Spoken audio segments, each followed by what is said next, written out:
Muy buenos días, mis amigos. Dios nos bendice rica y abundantemente en este hermoso primer domingo del mes de junio. Quizás muchos de ustedes se habrán sorprendido por el título de este mensaje, el modelo de Jesús, porque ustedes van a decir, pero nosotros somos cristianos todos, nosotros conocemos el modelo de Jesús. Pero me inquieta, me ocupa y siento que realmente nosotros no estamos aplicando el método de Jesús. Y que por el contrario, la gran mayoría de las iglesias cristianas están aplicando el método de los fariseos, los doctores de la ley que Jesús tanto combatió. Y por eso vamos a explicarlo de una manera muy descriptiva en el capítulo 23 del Evangelio de Mateo, donde tenemos un ejemplo de esto. En este capítulo, Jesús pronuncia los 7 ayes.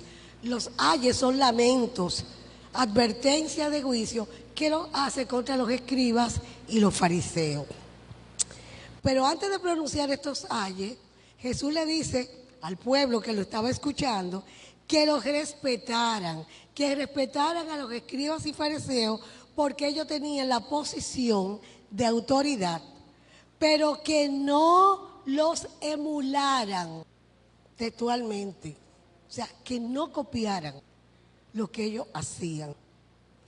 Porque él decía que ellos dicen y no hacen. Y atan cargas pesadas en los hombres del pueblo. Pero ellos ni con un dedo quieren moverlas.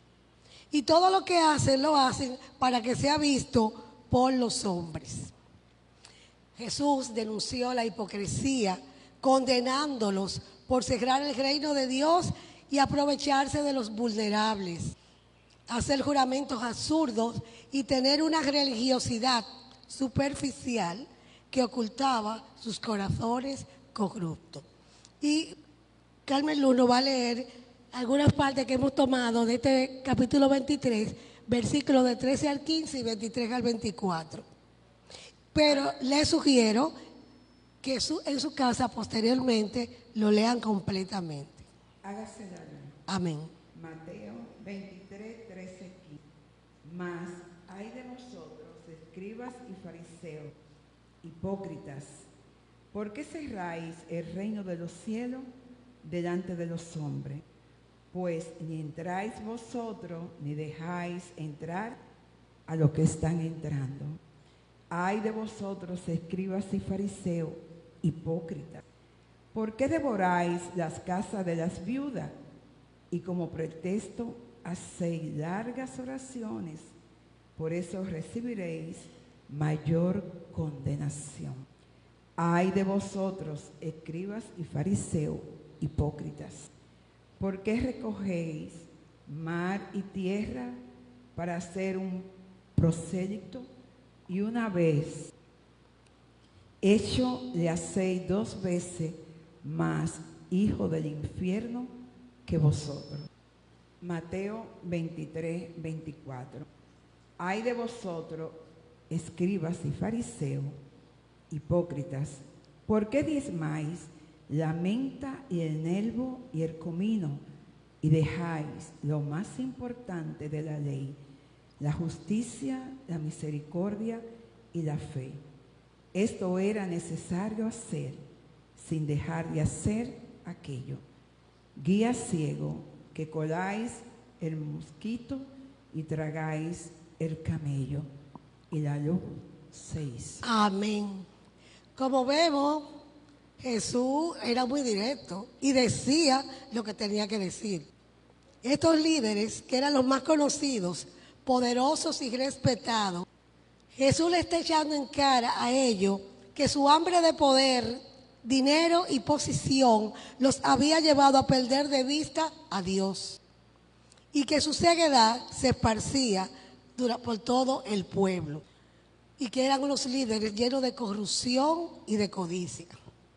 Y yo me pregunto, y le pregunto a ustedes, ¿cuántas iglesias famosas en el día de hoy están actuando como escribas y fariseos de la época de Jesús?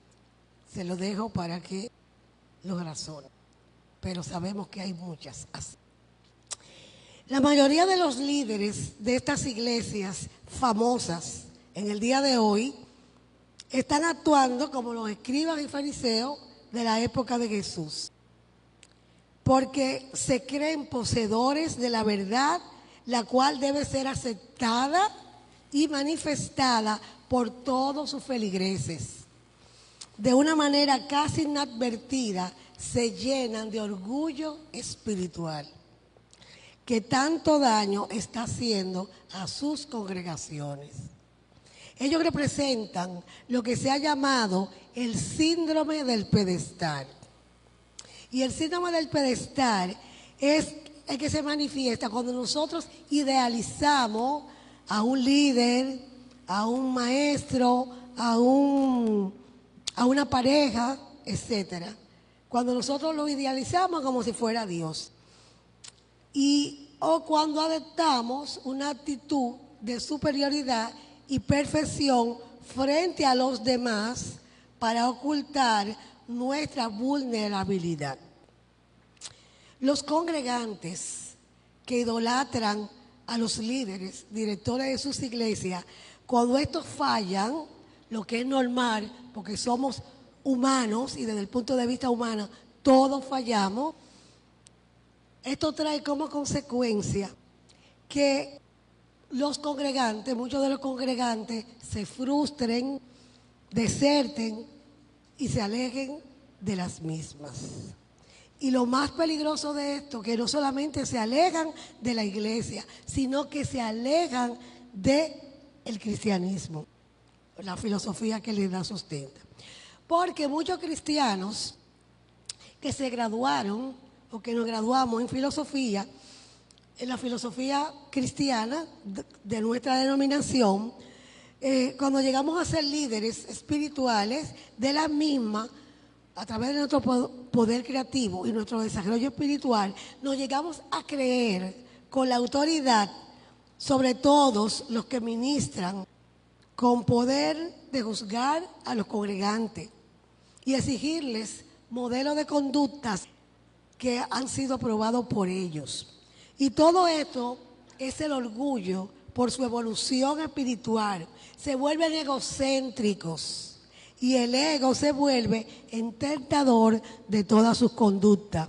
Algo que Nancy trató ayer en su seminario y yo le decía que había cositas que ella había dicho que íbamos a tratar hoy también. Jesús, nuestro hermano mayor en el camino, nos está advirtiendo de estas situaciones que podemos manifestar en nuestra carrera ministerial, tal y como le sucedió a los escribas y a fariseos. Y el modelo de oración que nos deja el Maestro Jesús, el Padre Nuestro, nos dice: no nos dejes caer en tentación. Que en el caso del liderazgo, la tentación es ese sentimiento de superioridad, de creernos con derecho de juzgar, calificar y condenar a los demás de acuerdo a nuestros conceptos, porque nos creemos sabedores de la verdad, de una verdad que los demás desconocen o que no pueden dominar. Se creen buenos y mejor que todos los que los rodean. Sin embargo, porque yo siempre he dicho, por eso yo soy una enamorada de la Biblia. En la Biblia nosotros encontramos absolutamente todas las situaciones y condiciones y tenemos respuestas para las mismas. Recuerden el joven que se encontró con Jesús y le dijo: Maestro bueno, ¿qué puedo hacer para ganar la vida eterna? Pero aquí lo que queremos es puntualizar lo de maestro bueno. Jesús le dijo: ¿por qué me llamas bueno? Ninguno hay bueno, sino uno, Dios. Solo Dios es lo que somos y es el único verdadero ser. Pero cuando nosotros nos dejamos influenciar por el ego, todo lo bueno deja de manifestarse. La gente muchas veces reconoce cuando hay una desconexión, cuando las personas que dicen amar a Dios y seguir a Jesucristo están a la defensiva, se muestran inaccesibles y son inseguras. Queridos amigos, el modelo de Jesús no se basa en la necesidad de poder o de la aprobación de los demás o el éxito tal como lo conoce el mundo actual. La eficacia del ministerio de un líder se mide por el fruto que ese ministerio sigue teniendo luego de la desaparición de ese líder. Lo vivimos con Jesús y me atrevo a decir que lo estamos viviendo en nuestro ministerio. En esta mañana, mi propósito es que la iglesia, como iglesias cristianas que somos, seguidores de las enseñanzas de Jesús, de acuerdo a la filosofía que nos legaron los esposos Fillmore, que nosotros retomemos el modelo de Jesús, que en la actualidad lamentablemente está en desuso en la mayoría de las iglesias llamadas cristianas.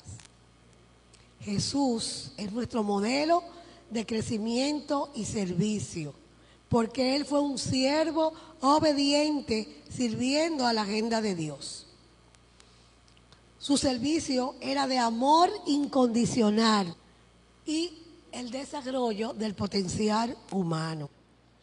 En lugar de buscar el poder o la imposición, Él transformó a un grupo diverso de personas del pueblo, para formarlos como líderes religiosos.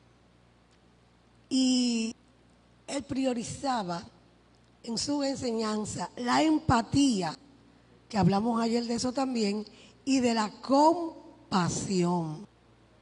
Y ese grupo de líderes que Jesús escogió, que eran de la parte más baja de la sociedad, aunque habían algunos que tenían también otros poderes, fueron los que hicieron la historia, que cambiaron el mundo de estas enseñanzas que Jesús nos enseñó. Jesús fijaba su ministerio, Él se enfocaba en el pastoreo, porque es la parte que conocemos de las ovejas, ¿verdad? Jesús era el buen pastor que cuidaba del rebaño y formaba nuevos líderes, alejándose por completo de la búsqueda de poder, fama y títulos eclesiásticos. Mientras Jesús lideraba para servir, transformar corazones y dar gloria a Dios, muchos líderes de la actualidad de nuestras iglesias se enfocan en gestionar instituciones, en acumular influencia y en buscar crecimiento numérico. Se enfocan más en el mensaje del domingo, en las redes sociales y en lo que pueda ellos manifestar hacia lo externo. Mientras que Jesús lideraba para servir, transformar corazones y dar gloria a Dios. Se les ha olvidado a estos líderes que se enfocan más en esto que le estamos diciendo, en acumular influencia, en buscar un crecimiento numérico, en gestionar las instituciones, que nosotros solamente somos representantes, embajadores, canales del Dios, que es el dueño de la iglesia y de todo. Jesús establece que la verdadera grandeza en el reino de los cielos no proviene del poder terrenal, sino de la humildad y el servicio a los demás. Él nos dijo: yo vine a servir y no a ser servido. Y su representación máxima fue el lavatorio de los pies de sus discípulos. Pero la mayoría de nosotros en las iglesias creemos que ser humilde es el débil. Pero realmente el débil es el orgulloso, el arrogante, el grosero, el vanidoso, que hace alarde de su sabiduría espiritual, entre comillas. La verdadera humildad que nos enseñó Jesús es estar abiertos y receptivos a nuevos conceptos, a no ser pretenciosos, a utilizar la conciencia del consentimiento, saber y aceptar que la sabiduría divina también existe en el otro y en cada uno de nuestros congregantes, porque Dios no hace acepción de personas. En otra ocasión, en su vida ministerial, recuerden cuando la madre de Juan y Santiago estaba diciendo a Jesús que quería que ellos fueran grandes, que en su reino se sentaran a la izquierda o a la derecha de Jesús. Y Jesús les dijo que el que quiera hacerse grande entre ellos debía ser su servidor. Y cuando también le dijeron que querían hacerse el primero, Jesús les dijo: el que quiera ser el primero entre vosotros será vuestro siervo. Y más aún, les comunico como el Hijo del Hombre no vino para ser servido, sino para servir y dar su vida para el rescate por muchos. Jesús basaba su autoridad en la identidad con el Padre, que el Padre le dio, en su carácter íntegro y en el poder del Espíritu Santo. Él no necesitaba títulos humanos. Y recordemos que antes de comenzar su ministerio, el demonio le ofreció los reinos y el poder. Jesús no necesitaba títulos humanos. Y cuando una vez lo quisieron aclamar, lo que hizo fue que se fue. En el día de hoy, la mayoría de los líderes dependen de su posición jerárquica, de títulos académicos, estatus dentro de las organizaciones o en su carisma personal para que las personas los sigan. Entonces vamos nosotros a compartir ahora cuáles son las características de Jesús. Jesús es un servidor. Él encarnó el concepto de servir antes de ser servido, como ya vimos, y le lavó los pies a sus discípulos, demostrando humildad, disposición para realizar tareas que tradicionalmente se entregan a los sirvientes. Hay muchos líderes en sus instituciones que son incapaces de ni siquiera coger un vaso para tirarlo al zafacón, porque esas no son sus funciones. Su función es brillar en el ministerio y no son capaces de tomar otras funciones. Y no es que tengan que hacerlo, pero tenemos que estar listos para hacer en nuestras iglesias todo lo que sea necesario. Nosotros no vamos a perder porque cojamos una escoba y barramos, o un suape, o botemos un papel. Entonces yo quiero que nosotros como líderes de Unity estemos claros de esta verdad. Jesús tenía una visión y un potencial sobre la perfección. Como les dije, no buscó personas con currículum impecable o estatus elevado. En su lugar, Él eligió trabajadores y personas comunes, observando el potencial de sus corazones y capacitándolos para guiarlos hacia un propósito mayor. Todos nosotros, todos, sin ninguna excepción, tenemos un potencial divino que lo único que tiene que hacer es capacitar, explotarlo, encontrarlo para poderlo manifestar. Y otra cosa importante, Él enfocó su trabajo en equipo y delegación. Cuando Unity tiene una dirección vertical y luego horizontal. Y cada día la dirección horizontal es la que se está manifestando en todos los, no solamente en las iglesias, en las empresas, en todos los sitios donde se quiere progresar. Ese es el cambio. Porque cuando nosotros trabajamos en equipo, que todos nos sentimos parte de la institución, las cosas son diferentes, porque nos duele. Es como una familia. Tú le haces algo a alguien de la familia y toda la familia se va a sentir dolida. Y eso mismo sucede cuando nosotros trabajamos en equipo y delegamos. Porque nosotros, el verdadero líder, que fue lo que hizo Jesús, fue capacitar y empoderar a sus seguidores. Le enseñó y luego los envió a realizar misiones de forma independiente, preparándolos para ser los futuros líderes del movimiento. Y una de las características de Jesús que nosotros más nos llena fue su compasión y su empatía. Él lideró comprendiendo genuinamente las necesidades, los dolores y las angustias de la gente. Su motivación principal no era el control, sino el amor. Y eso le permitió comunicar con profundidad con la comunidad. Y coherencia y autoridad. Coherencia y autoridad moral. Él enseñaba con el ejemplo práctico. Vivía de una manera congruente con sus valores y su misión, lo que le otorgaba una autoridad natural que no dependía de títulos o coerción. Muchos de nosotros podríamos creer que el método que Jesús aplicó en sus enseñanzas no es compatible con la filosofía Unity, pero es todo lo contrario. Nosotros representamos el cristianismo práctico que Jesús enseñó.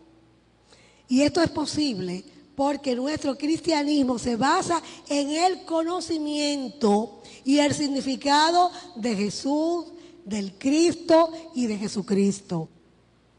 El Cristo, el unigénito de Dios, y cómo aprendemos también cómo poder manifestar nuestra herencia divina al reconocer que somos seres espirituales en este plano de las formas. Y al igual que Jesús, estamos aquí para lograr manifestar la gloria que tuvimos antes de que el mundo fuera.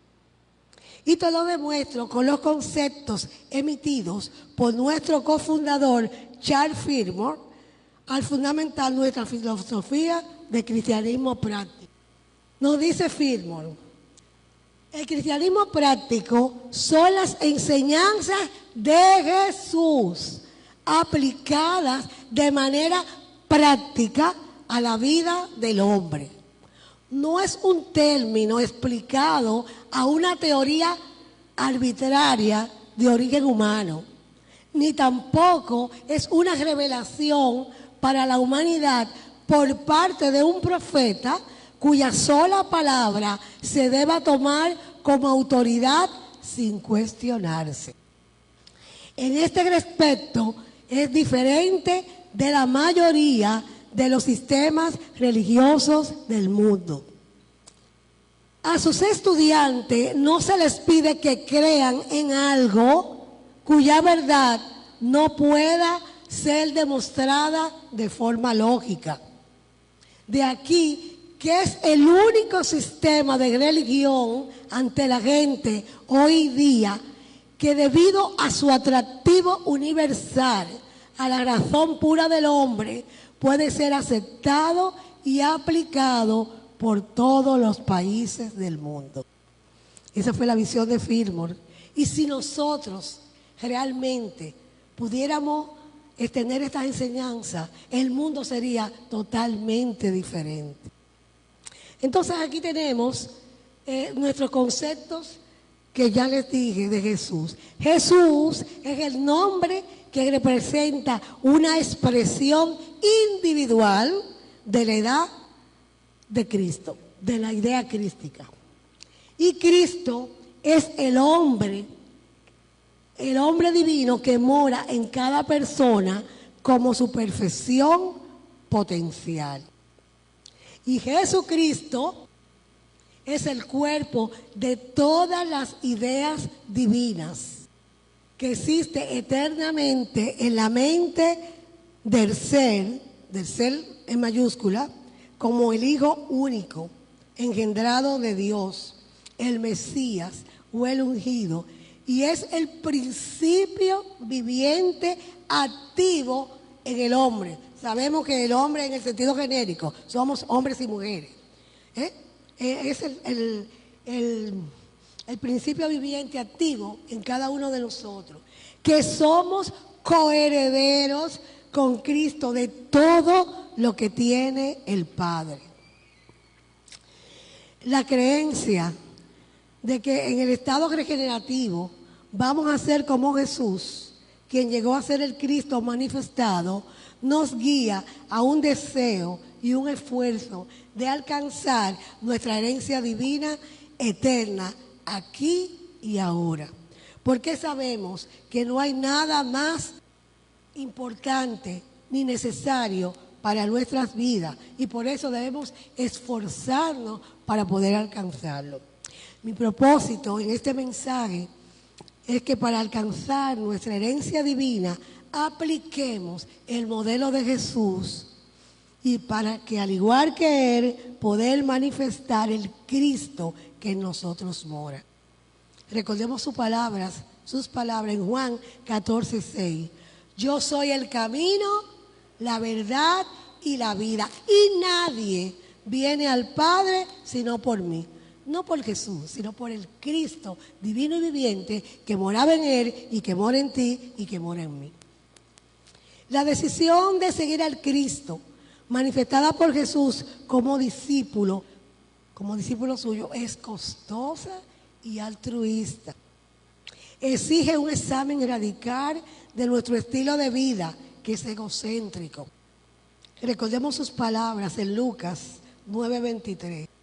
Él decía, si alguno quiere venir en pos de mí, ¿qué tiene que hacer? Negarse a sí mismo, tomar su cruz cada día y seguirlo. Como vemos, no es fácil. Él nos lo advirtió. Pero si tú y yo vinimos a este plano de la forma para evolucionar espiritualmente y para manifestar ese Cristo, eso es lo que tenemos que hacer. Negarnos a nosotros mismos, tomar nuestra cruz cada día y seguirlo.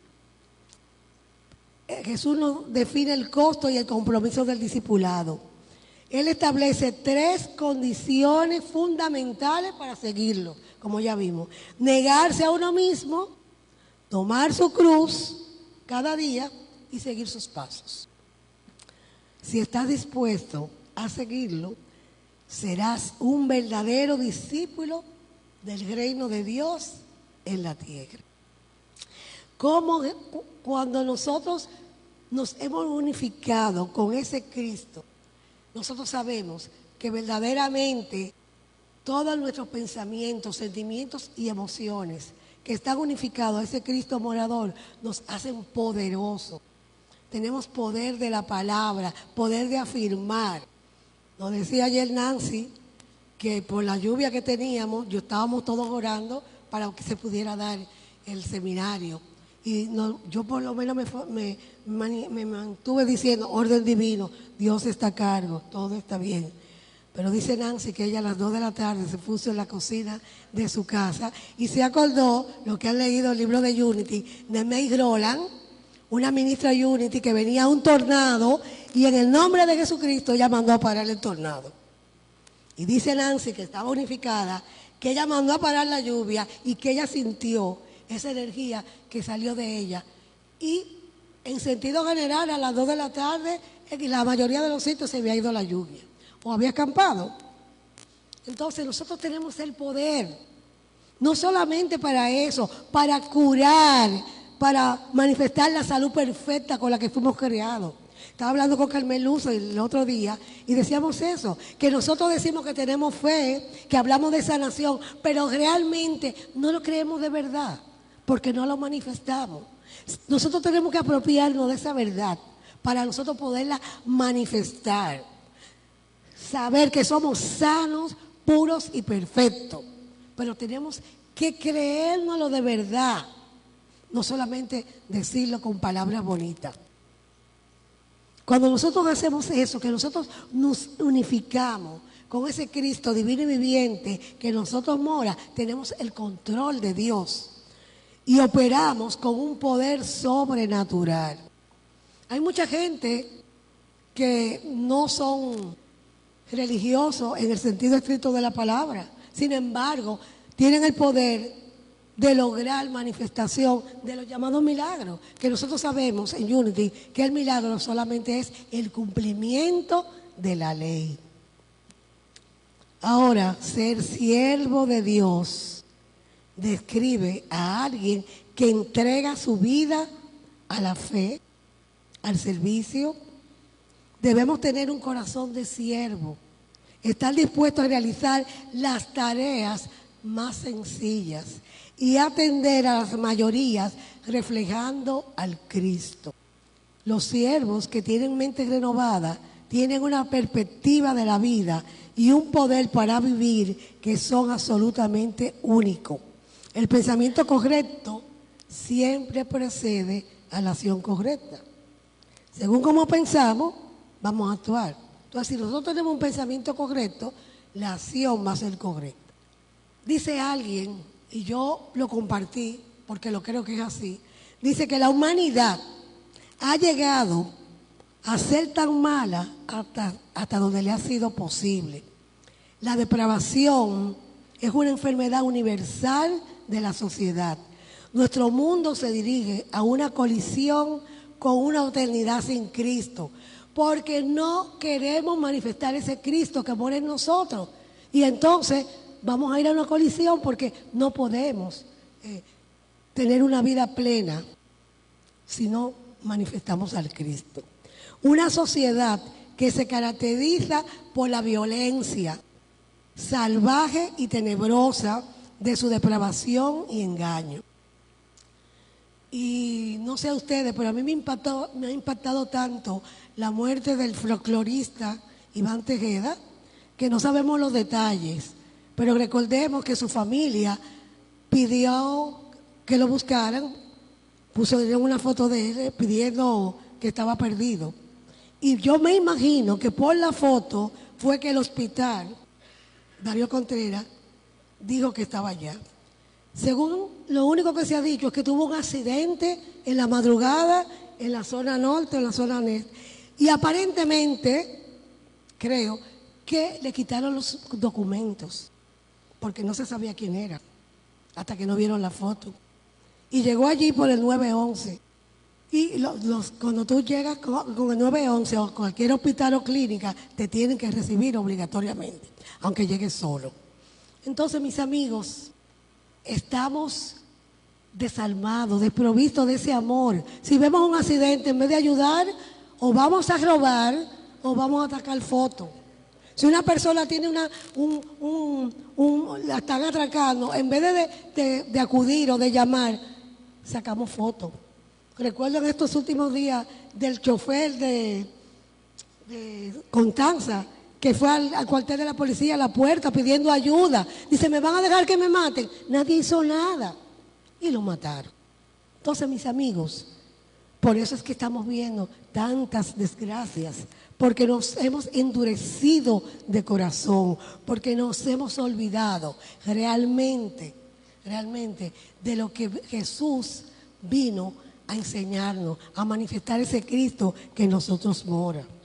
Nosotros, como discípulos de Jesús, debemos ser limpios de corazón. ¿Y quiénes son los limpios de corazón? Los que nos hemos quitado las máscaras, la hipocresía. Y estamos llamados a ser un desinfectante moral en un mundo donde las normas morales son bajas, cambian constantemente o no existen.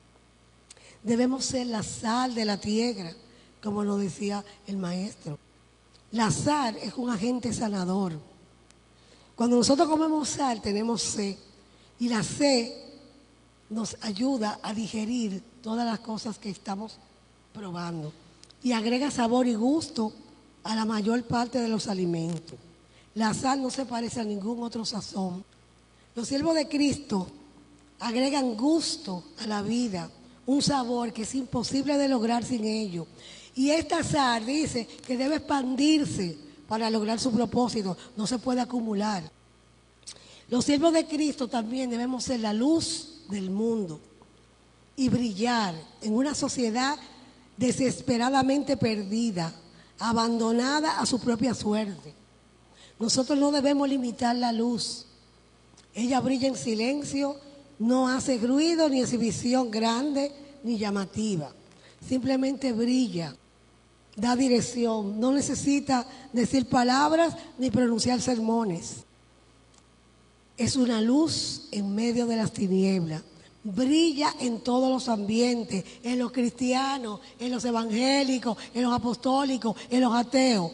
Si tú eres luz, tienes el Cristo en ti, brilla, no importa dónde te encuentres, porque vas a hacer la diferencia. Y damos ese mensaje sin palabras. Vamos a ser diferentes, responsables, íntegros y compasivos, manifestando el Cristo que en nosotros mora. Pero otra característica del siervo es el dador. Es el que da prontamente, con disposición y generosidad, y da para que otros puedan recibir el beneficio de crecer. Recuerdo que tenemos un curso que se llama Creciendo en Prosperidad. Vamos a darle nuestro tiempo, talento y tesoro, porque hay muchas personas que creen que solamente dando el dinero, el tesoro, está bien. No, tenemos que dar de todo, porque somos seres íntegros, con espíritu, alma y cuerpo. Vamos a dar de nuestros talentos, de nuestro tiempo. Debemos tener esa disposición de generosidad para dar a otros y recibir el beneficio y crecer.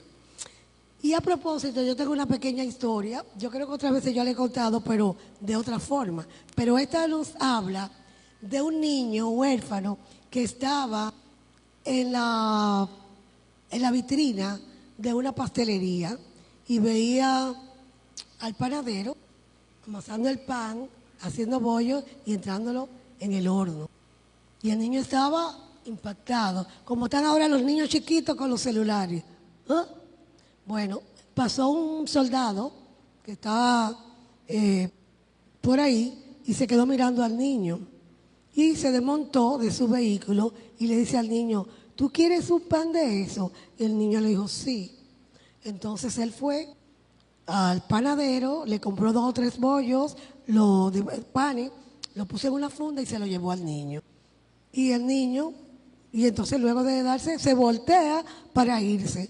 Cuando él siente que lo están agarrando por el saco, por la camisa, y se voltea. Y el niño le dice, Señor, usted es Dios. ¿Y saben por qué? Porque nunca somos tan parecidos a Dios como cuando damos. Ese es el servicio auténtico que las personas que tengan una pasión de dar, sin esperar reconocimiento, sin reservas, sin restricciones. Porque hay más satisfacción cuando uno da que cuando uno recibe. Y es bíblico. Dios bendice al dador alegre. Los verdaderos siervos también son misericordiosos y hacen lo bueno por la razón correcta. Ofrecen más que palabra.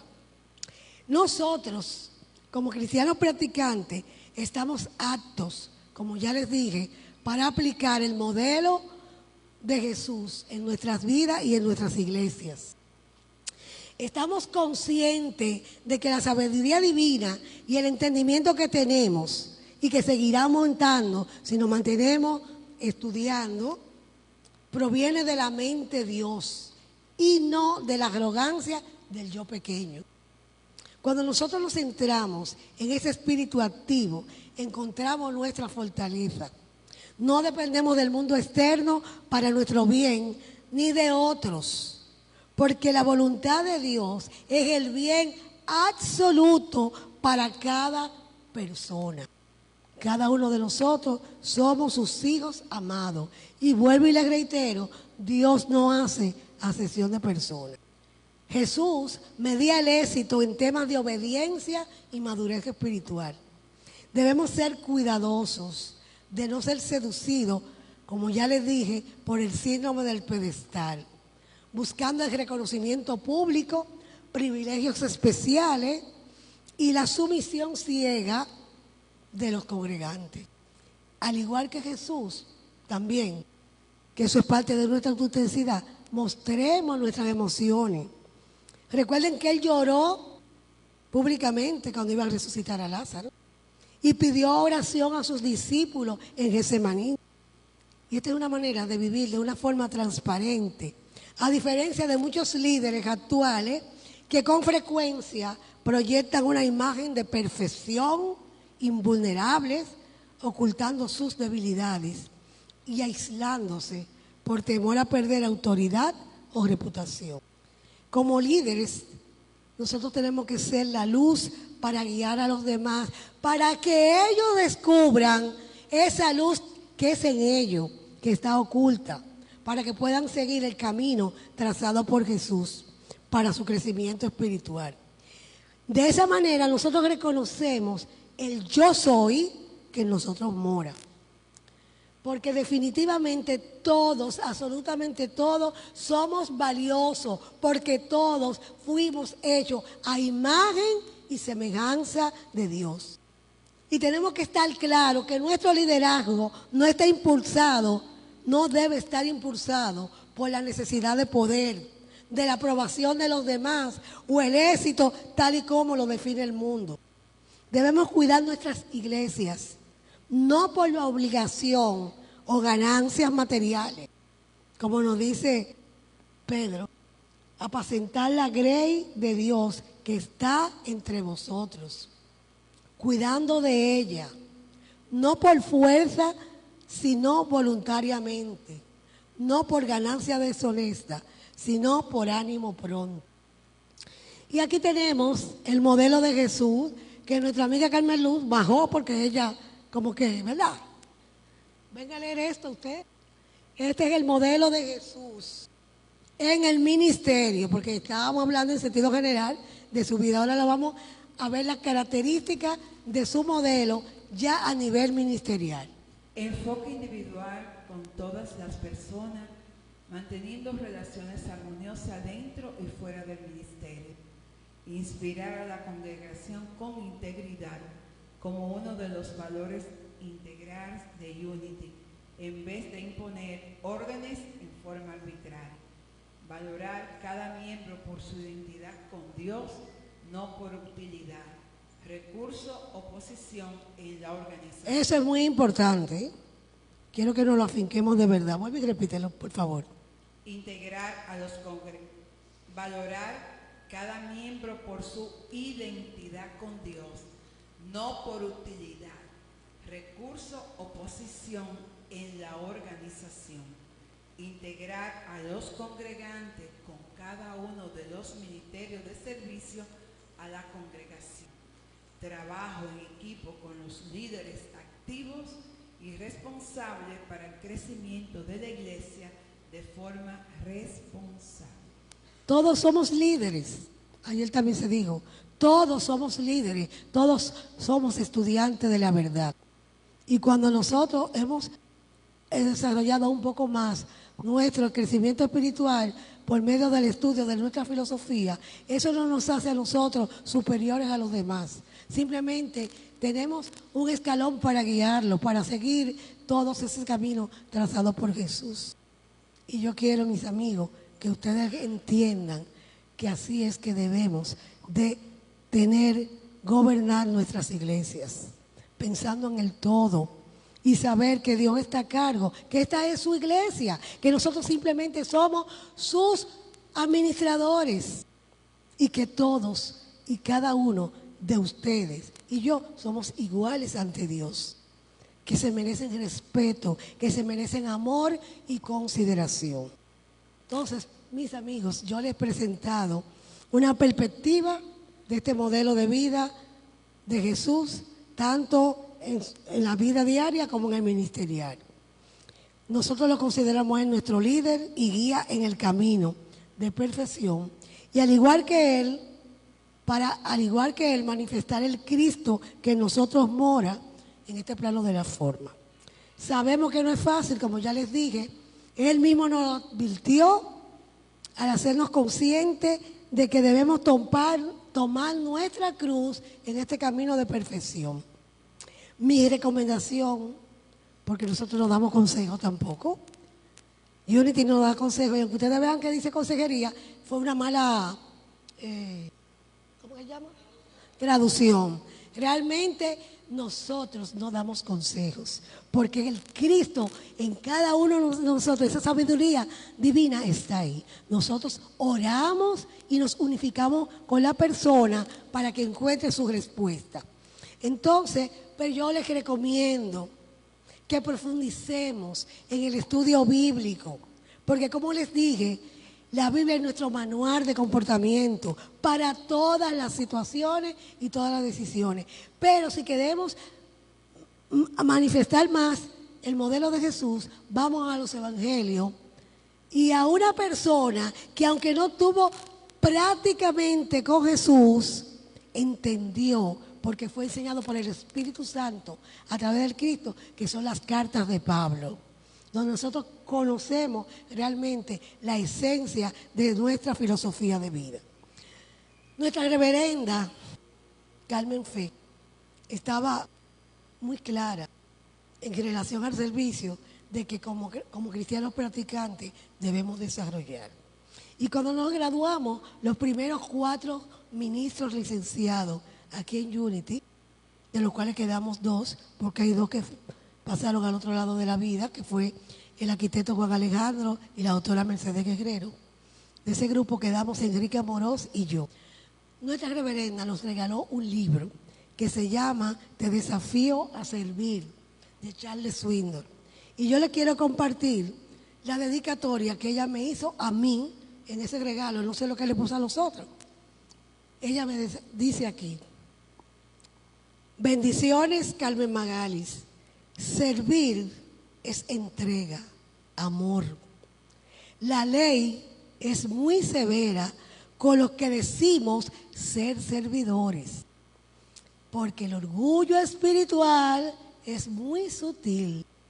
Este libro provee mecanismos que podemos usar en el servicio del Padre. Carmen. Y realmente a veces cuando nosotros lo recibimos, porque a veces esa palabra de siervo como que a nosotros nos choca, pero a medida que pasan los años, que uno se va evolucionando espiritualmente, va madurando, entiende cada vez más estas cosas. Entonces, por eso es que la reverenda era tan servicial, no le importaba, ella cogía, arreglaba la mata, arreglaba la flor, hacía de todo, porque eso es parte de nuestro ministerio como líderes espirituales. Definitivamente, nosotros tenemos todas las herramientas para manifestar nuestra divinidad en este aquí y en este ahora. Y bendecidos somos si así lo creemos y lo traemos a manifestación. Dios nos bendice, mis amigos.